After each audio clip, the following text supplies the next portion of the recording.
Imagine the clang of hammers on steel, the hiss of steam rising from the docks, the air thick with coal dust and ambition. That was Belfast in 1898, a city of iron, linen, and contradiction. The city's skyline rose with the pride of an empire. There was electric trams gliding past Victorian grandeur and smoke-belching factories. It was modern, loud, and growing, and it was into this world on November 29th, 1898, that Clive's staple Lewis was born. His father, Albert, was a lawyer, a man of words and logic. His mother, Florence, was a mathematician, brilliant and warm. His grandfather, a preacher. The threads of intellect, faith, and imagination were already being woven into the boy's life.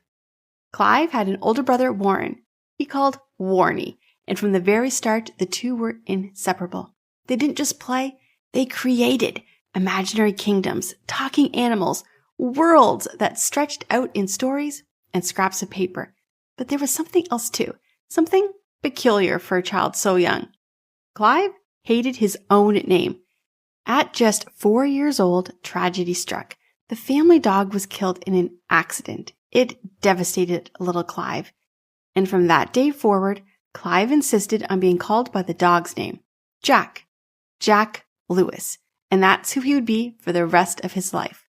The boy who renamed himself, the boy who built worlds from stories, the boy who one day would become a titan of imagination, philosophy, and faith. This is the story of C.S. Lewis. I'm Laura Lee Siemens, and this is the Church History Podcast.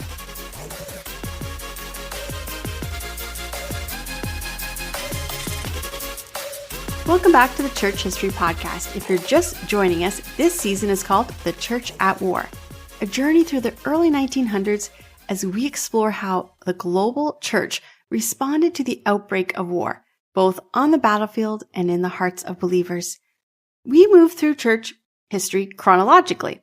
We unfold the story of God's people from the book of Acts all the way to our modern era.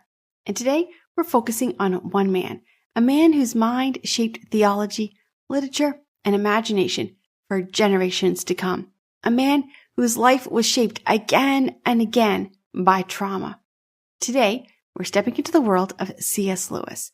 But before we do that, many of you have asked, how can I support this podcast? Well, one of the best ways is through my books.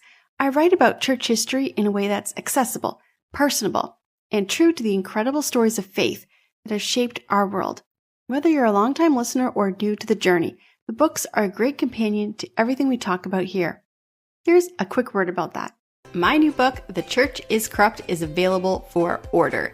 I previously published the book, The Church is Born, which was part 1 in our series, and that delved into the creation of the church. But my second book picks up where the first one left off. It offers a unique and insightful perspective on the church's journey. Discover the rich history of the church, its triumphs, its failures, and its heroes. In this second book in the series on church history, we journey through the pivotal moments that shaped Christianity as we know it. From the foundational theology of the early church to the inspiring lives of great men and women who boldly stood for their faith. Explore the church's role during the Crusades, the Inquisitions, and even the discovery of America.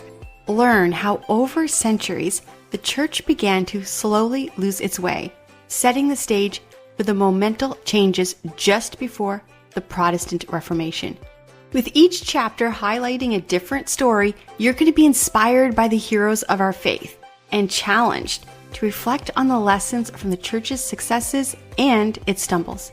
Whether you're a seasoned historian or just beginning your exploration of church history, this book offers valuable insights for everyone. Both books, The Church is Born and The Church is Compromised, are available on Amazon for you to order. So if you haven't gotten the first book, why not get both today and delve into the comprehensive understanding of the church's journey? By 1905, the Lewis family had found something precious, a sanctuary, a place that would shape two young boys in a way no one could predict. They called it Little A. Set just in the outskirts of Belfast, Little A was more than a house. It was a world of its own. Albert Lewis, Jack's father, had built it for his beloved wife Florence. Every stone and staircase whispered of love and devotion. And inside, books. Everywhere. Books lined the shelves of the sitting room, filled the bedrooms, spilled into the attic. They crowded the house like forests of ideas. There was mythology, history, theology, romance, and nothing was off limits. The boys were given total freedom to explore and read it all. Jack, still just a small boy, could already read Latin, Greek, French. His mother had taught him. In fact, he was only 3 years old when he started reading.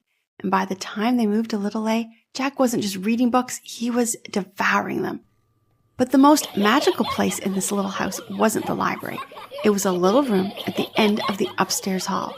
It didn't have any grand windows or carved woodwork, but to Jack and Warren, Warnie as he called him, it was the gateway to other worlds. Here, the two boys invented imaginary lands. They wrote stories, drew maps of the worlds they were created. They even created languages. Jack's stories were always about animals, talking animals, brave, noble creatures who lived and fought and dreamed. And Warnie, one day, inspired by Jack's stories, gave him a gift. It was a world in a box, just a little toy model that he had made. But when Jack looked at it, really looked at it, he felt something he didn't have a name for. A sudden piercing delight, a sense of something real, but just beyond his reach. A longing.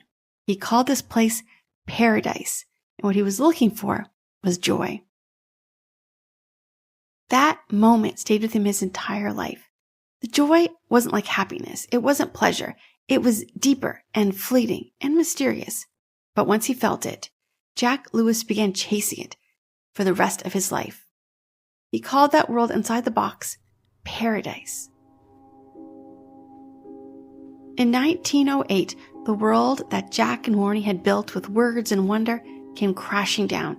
It began quietly, with tiredness. His mother, Flora, was ill. And then they heard the word cancer. Little A, once a house so full of life and stories, became a house of shadows.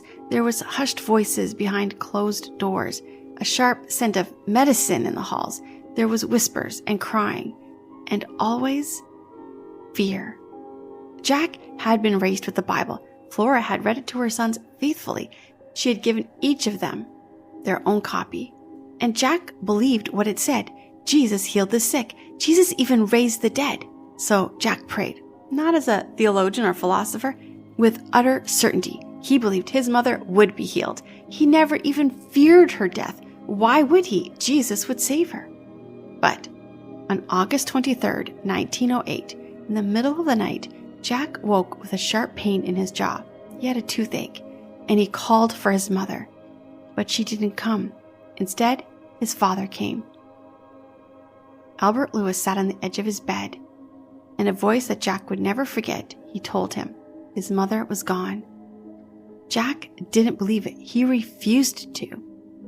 After all, Jesus had raised people from the dead. He remembered the stories, Lazarus, Jairus' daughter, the widow's son.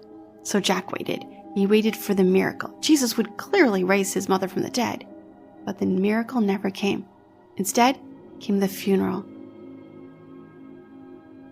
A grave, and with it the burial of more than just a mother. The house that had once held laughter and imagination now was silenced.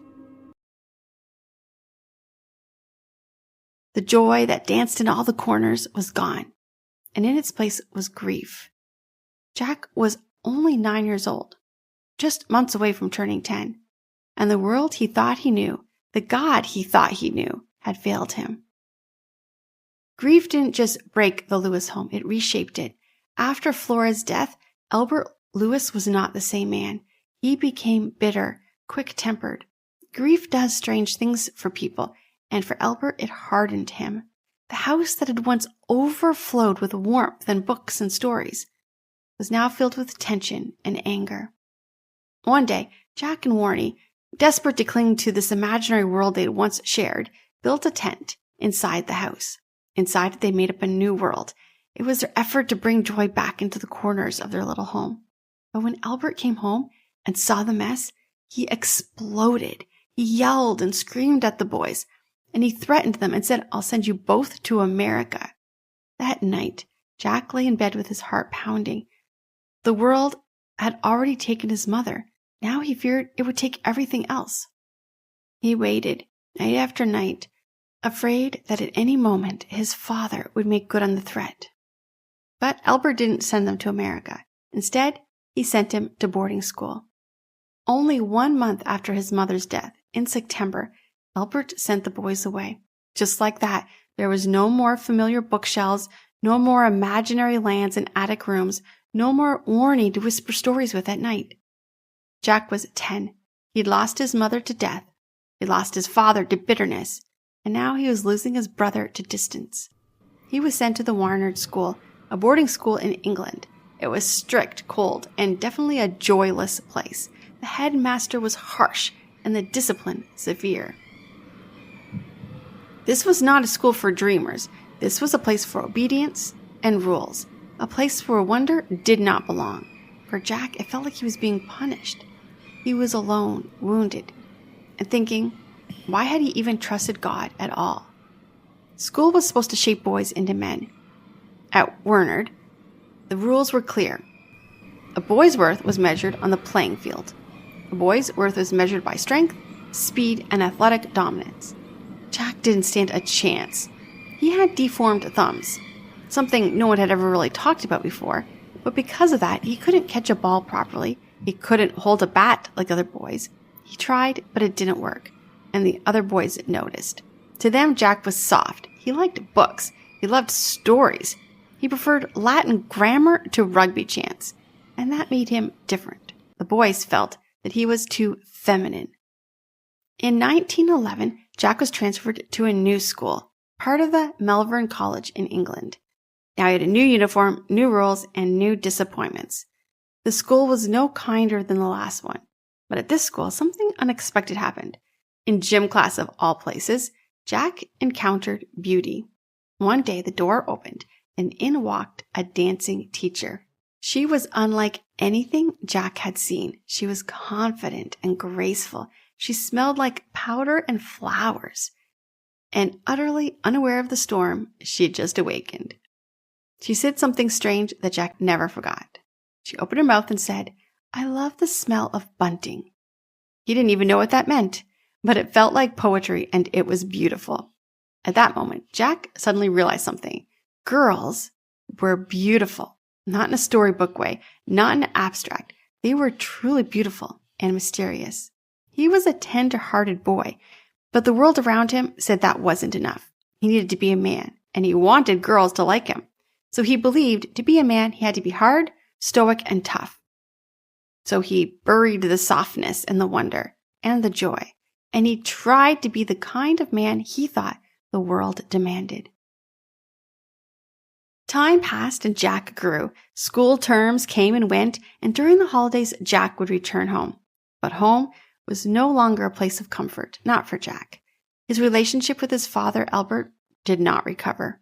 There was no warm welcomes, no deep conversations. There was polite exchanges and arguments. Albert tried to talk in the only way he knew how. He lectured, he gave orders. Jack didn't open his heart to the man who had sent him away. There was a wall between them now. And then came the day of Jack's first communion. It was meant to be a holy moment, a rite of passage, the bread, the wine, the mystery of grace. Jack dressed in his Sunday best. He recited the liturgy. He bowed his head and he said the words. But inside, nothing. He didn't believe it. Not any of it. Something in him had gone quiet and cold. Faith, that had once been a very important part of his childhood, was just a memory. But he didn't tell his father. He didn't tell anyone. He went through the motions. He was a boy kneeling at the altar, eyes closed, mouth open, but his soul was far away. By 1914, Jack Lewis was no longer the boy who believed with childlike faith. He was growing into a teenager now, quiet, withdrawn, deeply intellectual, and quietly disillusioned. He was longing for something more. And then he saw something. He saw how a man named William T. Kirkpatrick had sharpened his older brother Warren's mind. Kirkpatrick was known as the Great Knock, and he was a former headmaster, a rationalist, a hard thinker, not somebody known for softness.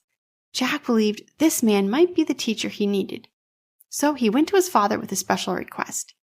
I want to leave school behind. I want to be tutored privately by Dr. Kirkpatrick. Albert was surprised. He warned Jack, if you move in with Mr. Kirkpatrick, there will be no classmates to play with, no other schoolboys, no teams, no sports.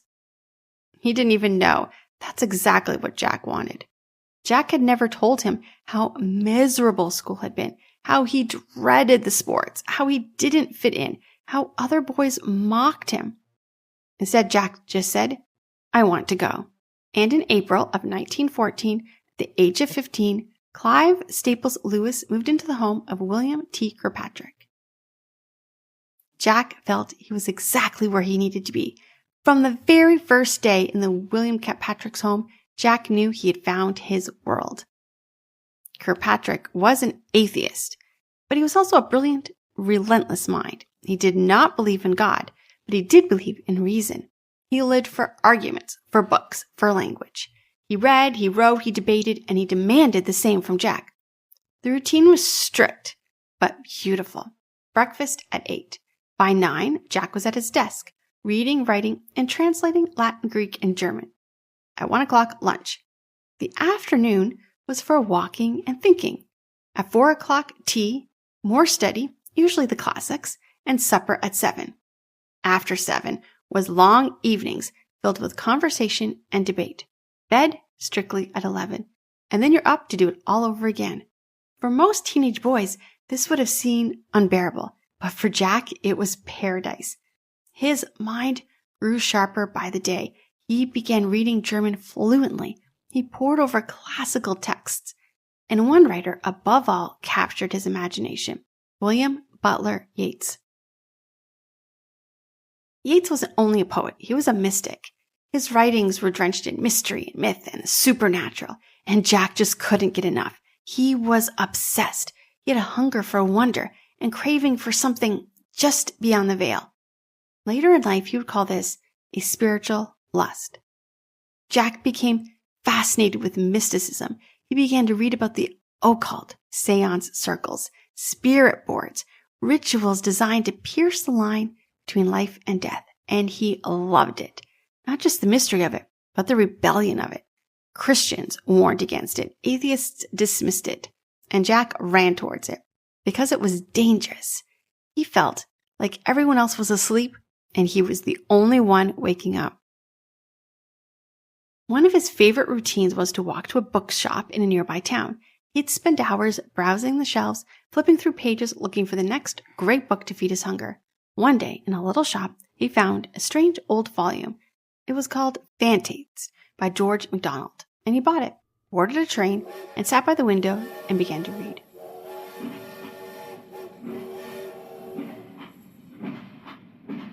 By the time he got home, something inside him had shifted. This book spoke of another world, but not the occult, not the supernatural. It was something pure, holy. Jack didn't fully understand it yet, but something in him whispered, This is what you're really looking for. Later in life, Jack would say that he had truly longed for back then, through all the rituals and all the rebellion, wasn't actually supernaturalism. What he longed for and what he needed was holiness. While Jack was studying ancient texts and debating metaphysics, the world outside his quiet routine was collapsing. In August of 1914, Britain declared war on Germany. Across the country, propaganda posters painted the Germans as monsters, devils in uniform. Patriotism surged. Young men barely out of school lined up to enlist. Jack was just 15, too young to fight, old enough to understand the world he knew was changing. In December 1916, Jack earned a scholarship to the University College, Oxford. He was thrilled. Oxford, one of the oldest universities in the world. It was everything Jack had dreamed of, and he had a scholarship. This was a place of learning, of language, of brilliance. He packed his things, said goodbye to the Kirkpatricks, and stepped into the ancient halls of Oxford. But war doesn't wait. By June of the following year, 1917, Jack had turned 18, and like most of his generation, he enlisted. He joined the British Army. Jack had never been good with boys his own age. He'd always preferred books to conversation, solitude to locker rooms. But during military training, he found something unexpected. A friend. It was really his first friend other than his brother. His name was Paddy Moore. He was 18, just like Jack, and they clicked. One night, sitting side by side on their bunks, they made a promise. If one of them didn't make it home, the other would look after his family. It was a bond sealed by the certainty of war. Then came the front lines, and Jack entered the trenches. On his first day under fire, he heard the bullets zipping overhead, and he actually didn't panic or flinch. Instead, he thought of Homer. This is war, he said to himself. This is what Homer was writing about? But this wasn't poetry. It was mud and blood and fear. It was the spring of 1917, the Battle of Arras. It was part of the coordinated Allied effort, Britain attacking near Arras, while the French struck further south. The goal was to break through German lines, shatter enemy morale, and end the dreadlock of trench warfare. The British Empire threw everything it had at the front: tanks, machine guns, aerial units, and nearly 300,000 men. They started this on April the 9th, Easter Monday.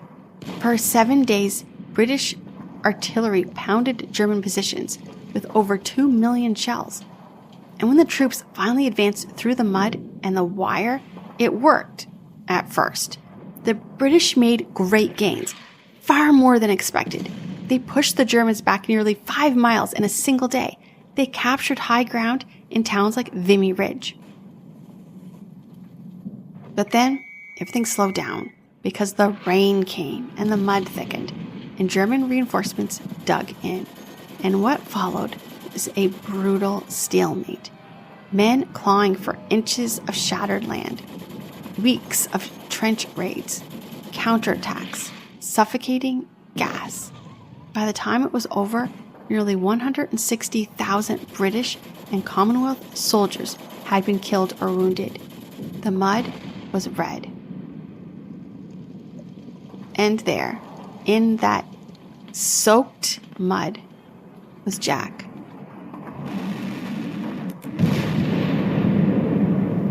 And suddenly, there was an explosion. Jack never saw it coming. Shrapnel tore through the air like knives. A piece stuck him in the chest, then the legs. He hit the ground hard.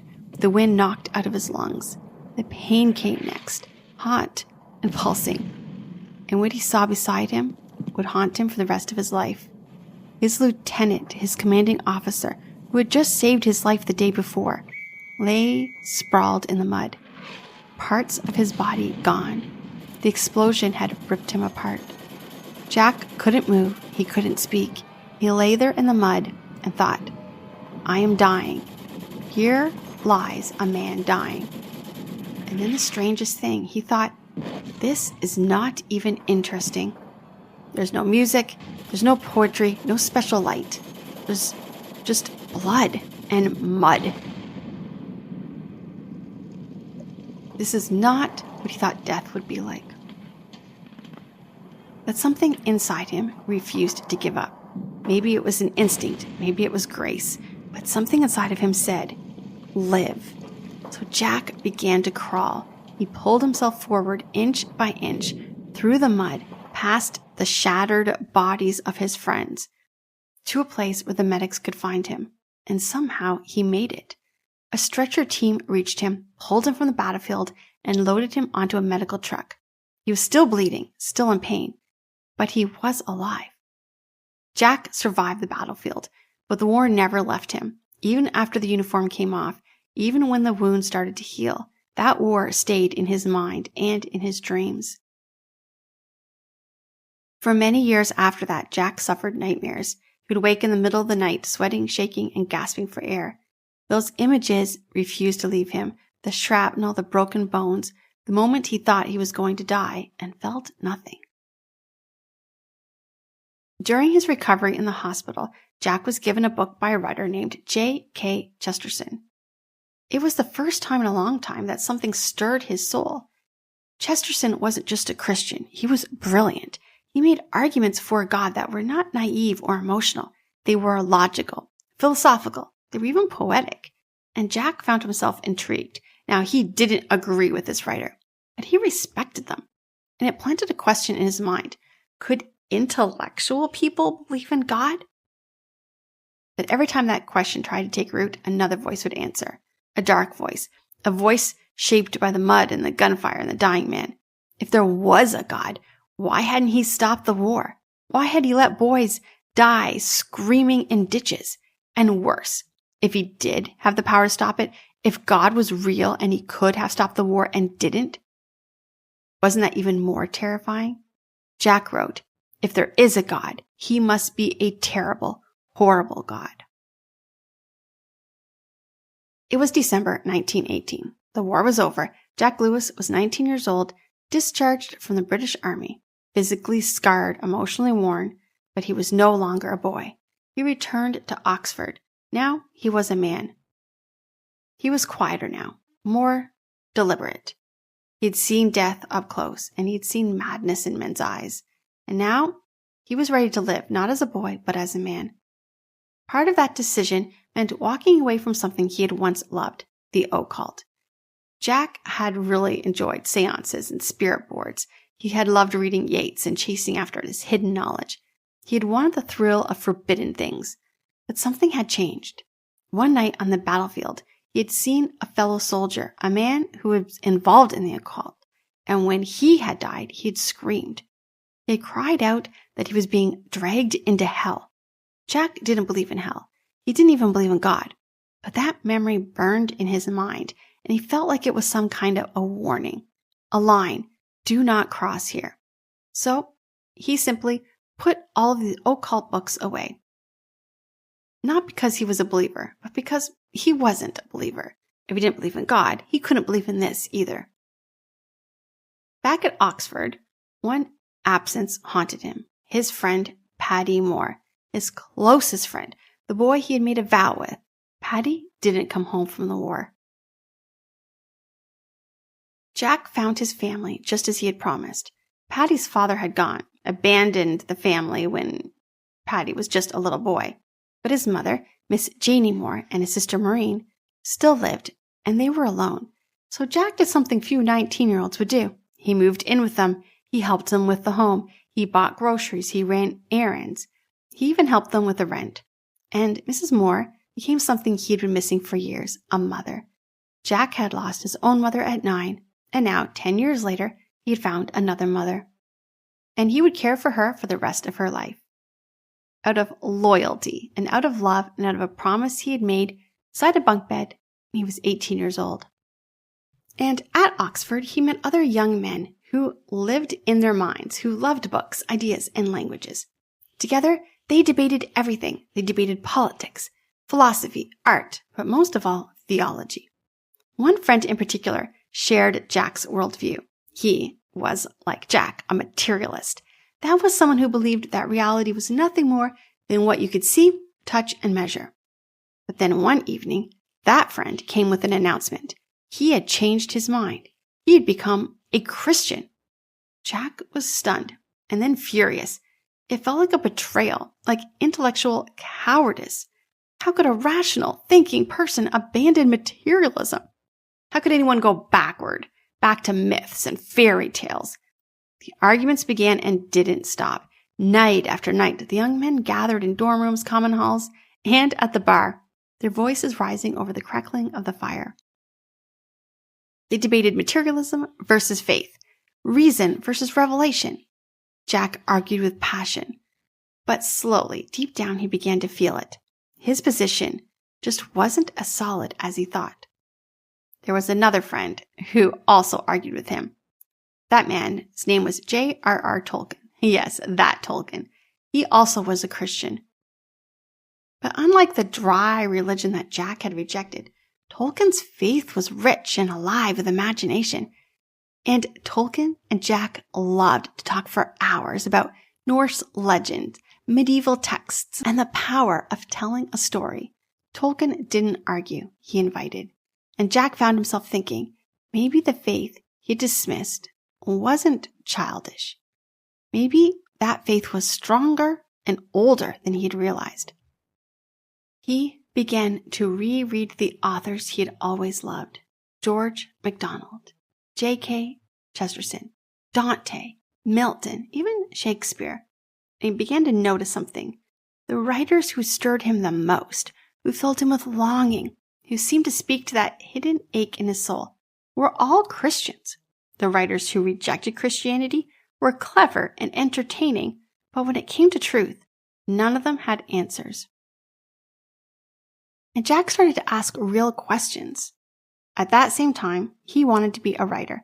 He didn't just want to be a writer. He wanted to be a great writer, the greatest writer. He believed in language. Ever since he was a child, he had shaped imaginary worlds with warning. He had studied the masters. He had survived a war. He had searched for meaning, and he'd sharpened his mind with blades, with debate. And he was ready, or at least he thought he was. In 1919, under the pen name Clive Hamilton, he published his first book, Spirits in Bondage. It was a collection of poems. They were dark, modern, brooding. It was his answer to the war, his cry into the void. But critics ignored it, readers passed it by, and nobody was interested. So Jack tried a second book, Dymere. This was a long narrative poem. It was filled with symbolism and myth and this cosmic struggle. This one, he thought, for sure, he found his voice. Everyone will love this book.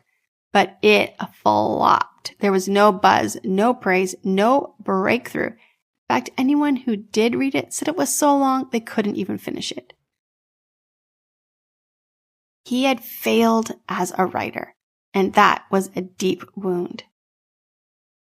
In 1925, Jack reached a new milestone. He became a fellow and tutor of English at Magdalen College, Oxford.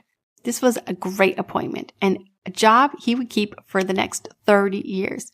He had arrived academically and professionally. He was respected and brilliant, admired by students. His lectures were packed. Really, he had the life he had dreamed of. But his heart was still empty. And then one day he received a letter. His father, Albert, was sick. Jack hadn't spoken to him in years. And suddenly all those wounds from childhood, the bitterness, the distance, the silence.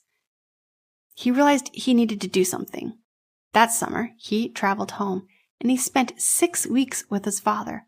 And in that time, something long broken was healed. They didn't just talk, they laughed, they walked, they remembered.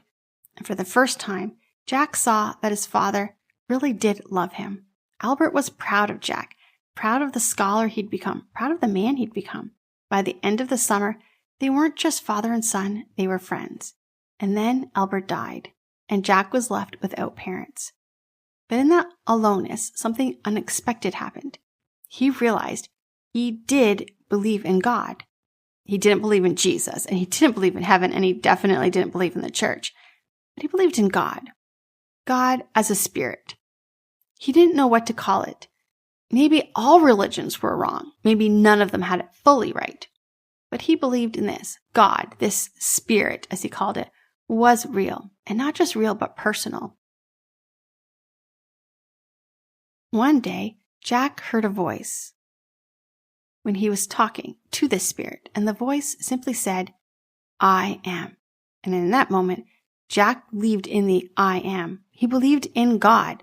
He still wasn't a Christian. He still didn't believe in Jesus. He still didn't believe in the afterlife. He didn't even believe in hope. But in his words, he was a reluctant theist. But that belief came with a burden. If God was real, then really Jack had to do something about it. So he started attending church. He didn't like it. The sermons were boring. They didn't make him think at all. He didn't feel anything as they sang the hymns. He didn't connect with any of the people there. And he thought, if there is a God, I guess I should go where he might be. So he continued going to church week after week. Not because he wanted to be there, because he thought he should be there. Because deep down, He wanted to know this God who called himself I Am. By 1930, Jack Lewis had lived years near the university.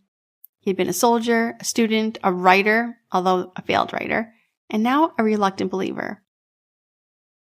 He'd walked through grief and war and doubt. He'd argued and debated. He was tired, and he realized he needed a home, and that year he found one. It was a quiet house just outside of Oxford. It was nestled among woods and ponds. He called it the Kilns. It wasn't a grand palace. It was peaceful, and it was something he hadn't known in years. It reminded him of his childhood. It reminded him of the Little Lay, his home in Belfast, before the grief and the war, before this long, hard debate he'd had with doubt and religion. He moved into that home, but not alone. Of course, he brought Mrs. Moore and her daughter, still honoring the vow he made to her son on a wartime bunk. She was now his mother, and she would have a home too. But also his brother Warnie moved in. Warnie had retired from the army and needed rest, and Jack welcomed him. Together, they became a family. The Kilns, he filled that place with books, long walks, cozy dinners, and of course, lively debates. He made it as much like the home he had known as a child. Reading by the fire, talking about ideas, letting stories come alive. And for the first time in many, many years, Jack Lewis felt rooted. It was 1931. Jack was now 33 years old. He had spent years debating, doubting, and wrestling with God. Late-night walks, tea-fueled arguments, endless conversations with J.R.R. Tolkien. Complain? Our children love it. I will not have another conversation about Jack blasted nurses. Who gently but persistently pressed him to see the truth, not just to believe in God, but to believe in Christ. Jack came to believe in a God, a creator, a spirit. He called him the I Am. But the idea that Jesus of Nazareth really was the Son of God, that the myths he loved of dying and raising gods were actually shadows of something real, that he didn't believe until one morning. Jack was driving to the Whipsnade Zoo, and as he sped down the road, Jack wasn't watching the trees rush by. He was replaying conversations in his head, all of Tolkien's arguments, things he'd read in Charleston books, the gospel stories. And suddenly, he just knew. Jesus was God. Christianity was true. And he, Jack, was a sinner in need of grace. He didn't see a great light. He didn't hear a voice. But something opened, and into that space rushed something he had searched for his whole life. Joy. It had found him. Or perhaps it had been waiting for him all along. By the time he reached the zoo, Jack Lewis had given his life to Jesus Christ and was a Christian. Shortly after that, Jack did something simple. He took communion. But this time it wasn't just a routine, a ritual. This time, he believed. And the boy who once knelt in a church and whispered, "I don't believe any of this," now bowed his head in awe. He was no longer chasing joy. Joy had found him. By the mid-1930s, Jack wasn't just a believer. He was a man on a mission. He didn't want to preach, though. He wanted to tell stories. Because he and Tolkien believed something, that a good story could carry a truth deeper than a sermon ever could. One evening, Lewis and his friend J.R.R. Tolkien sat talking again about the books they wished existed. Books that explored time and space, not just with technology, but with theology. Books where faith and imagination weren't separated. Tolkien said, "No one's writing the stories we want to read." Jack said, "Then we will write them." So they flipped a coin. Tolkien would write a time series. Jack would write a space series. What was the result? Tolkien wrote The Lord of the Rings, and Jack wrote a strange, bold, and powerful space trilogy. It's also known as the Cosmic Trilogy.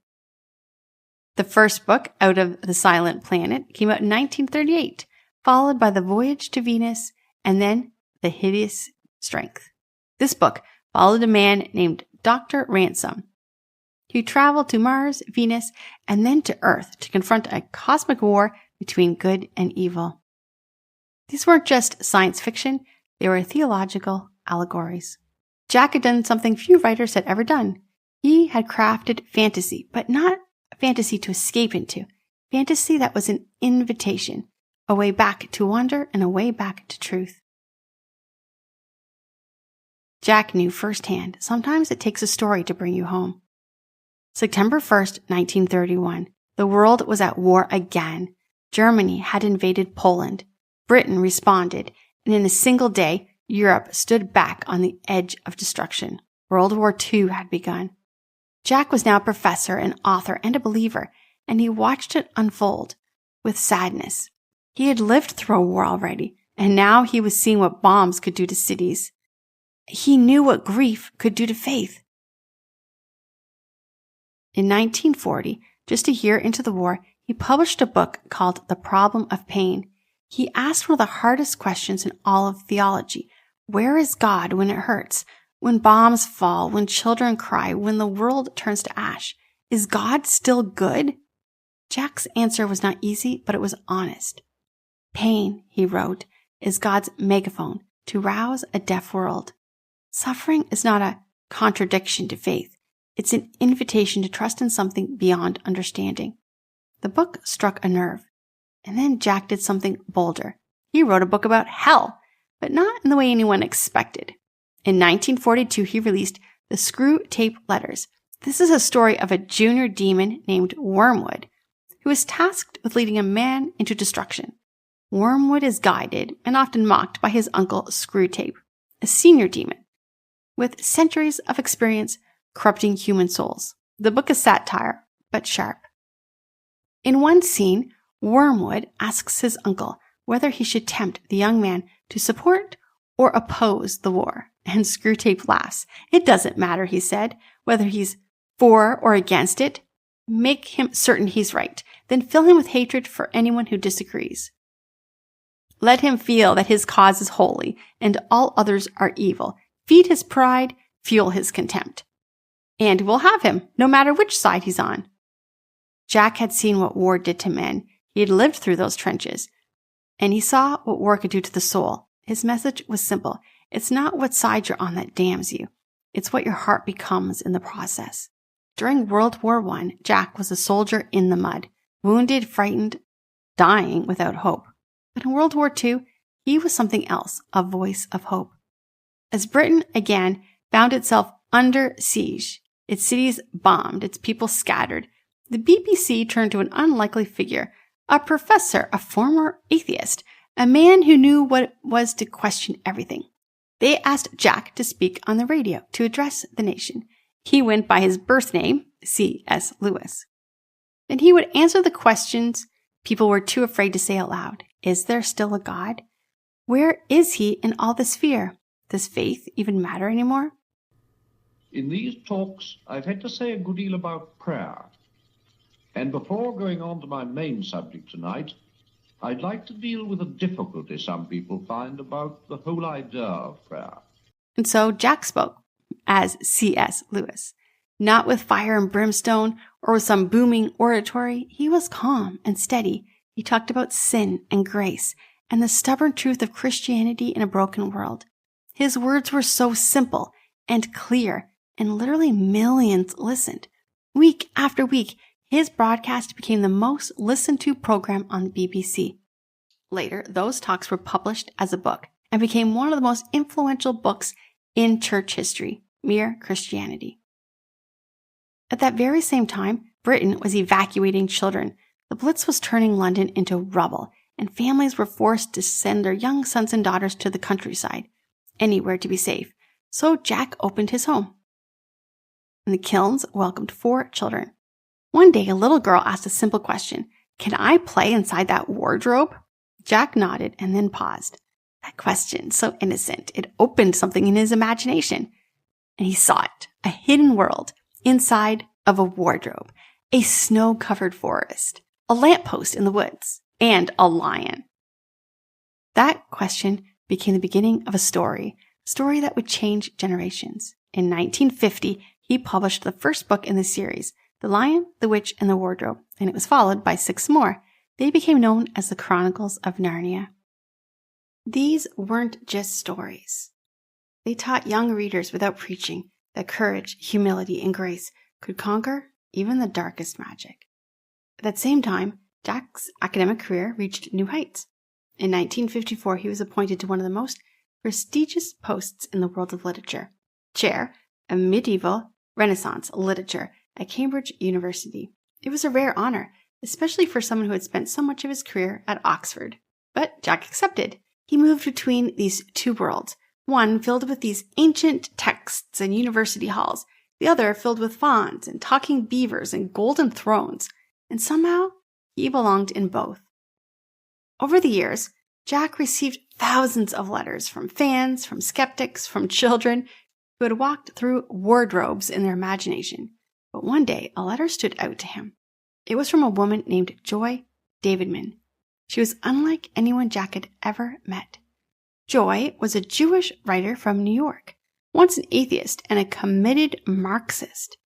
But while reading Jack's books and hearing his logic and longing and language, she had been led to Christ, and they began writing letters to each other.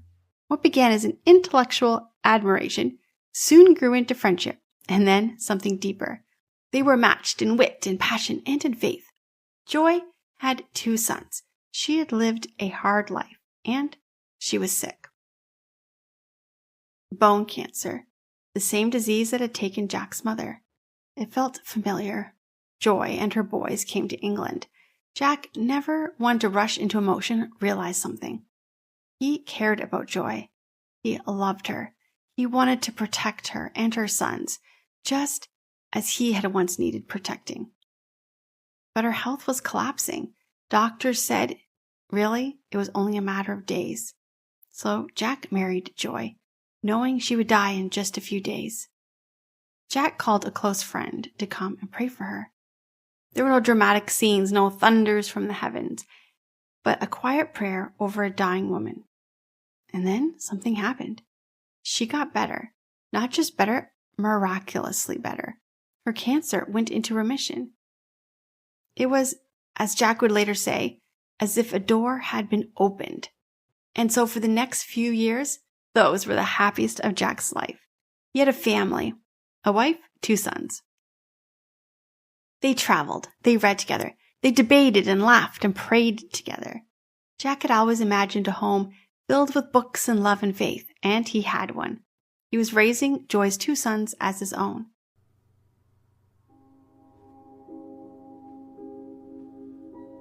But then the cancer came back. July 13th, 1960, Joy Lewis died. The cancer returned, and this time no miracle. Jack had faced grief before. He lost his mother at 9. He lost friends in the war. He buried his father. This was different. This was Joy, the woman who had awakened something in him, the woman who had become the life he never thought he would ever be able to have. And now she was gone. His heart shattered, and he didn't try to hide it. He didn't dress it up with theology. But he did pick up a pen and he wrote. The result was this small, raw, brutally honest book called A Grief Observed. And this time, Jack wasn't writing as a professor or as a theologian. He was writing as a broken man. And in those pages, he lashed out at God. He was angry, bitter, and afraid that maybe he'd been wrong to trust God. Where was God now? Why did he have to take Joy? And Jack didn't pretend to have answers. But slowly and painfully over time, what he did find was that in all his grief and his pain, God was still there. And he wasn't upset that Jack was angry. He didn't walk away when Jack had questions. God was still there, present and unmoving. And one day, Jack felt something stir in his spirit, a whisper in his heart that said, how wicked it would be to bring the dead back. And then he understood. Joy was not lost, she was safe, and he would see her again someday. And then, that wasn't the end of the revelation, because something much deeper came to him. He realized that the reunion he was longing for right now, and as beautiful and as healing as that would be, to see Joy again, would actually be second to another reunion, to see Jesus face to face. And in that moment, Jack discovered a truth that he actually spent his entire life finding. That the deepest joy is not found in love, books, even Narnia. It's found in Jesus Christ. On November 22nd, 1963, the world changed. Most people remember that day as the day President John F. Kennedy was assassinated. But across the ocean, in a quiet home in Oxford, England, another life came to an end. C.S. Lewis. He was only 64 years old. There was no big headlines, no breaking news, no camera crews outside his home. His passing was quiet. Everybody was mostly looking at the assassination of President John F. Kennedy. He died the way he lived most of his life, in the background. But his death marked the end of an era. Jack Lewis, known to the world as C.S. Lewis, had journeyed from atheism to belief, from war to peace, from sorrow to joy. He walked through the trenches, through the halls of Oxford and Cambridge, through grief so sharp it almost broke him, and into the arms of grace. He gave the world Narnia, a world where children became kings and winter ends, and where a lion lays his life to save the guilty. He gave the church mere Christianity, a simple, compelling defense of the faith that has drawn countless skeptics towards belief. He gave us the screw tape letters of the Great Divorce, the Space Trilogy, and hundreds of essays and talks that still speak today, and many more books. C.S. Lewis gave us a language. He gave voice to doubt, permission to questions, and a vision of faith that was not blind. It was beautiful. He showed us that truth came with a story. He taught us that a good imagination wasn't a distraction from theology. It was part of it. He showed us faith can survive pain. Joy can come after grief. And that a road home begins in the most unexpected places. Maybe a battlefield, a boarding school, or a wardrobe. Jack Lewis, C.S. Lewis, is gone, but his words are still with us, still pointing us, not just toward Narnia, but toward the world beyond it, toward the lion, toward the cross, towards heaven. C.S. Lewis was a rare gift. He wrote words so simple a child could understand it, but his ideas were so deep they stirred a scholar. His books are still read today by casual readers, pastors, theologians, professors, across denominations, across generations. He offered the world stories that echoed about eternity. In his Narnia series, every character eventually meets Aslan, the great lion, the Christ figure. And when they do, one thing happens. They bow. Some bow in joy and wonder, hearts full of worship, tears in their eyes full of joy. Others bow in fear, realizing too late who he truly is. Lewis was reminding us of a truth straight from Scripture. At the name of Jesus, every knee will bow, and every tongue confess that he is Lord. Every knee. Yours, mine, everyone's. And the only question is, how will you bow? Will it be in love, as a forgiven child of God, or in fear, facing the justice of a holy king? C.S. Lewis, or Jack, as his friends called him, lived much of his life in doubt. He ran from God. He wrestled with pain. He questioned everything. But in the end, he met Jesus, and he came as a follower with love, joy, and worship. And you too will one day come face to face with Jesus, and you will bow. The question is not if you bow, but how. If you enjoyed today's episode, make sure to subscribe on YouTube or your favorite podcast app so you don't miss an episode. We release new content every Monday. And don't forget to check out our website at lauraleesiemens.com for more information and additional resources. Thanks for listening, and we'll see you next week as we continue our journey through the incredible history of the church.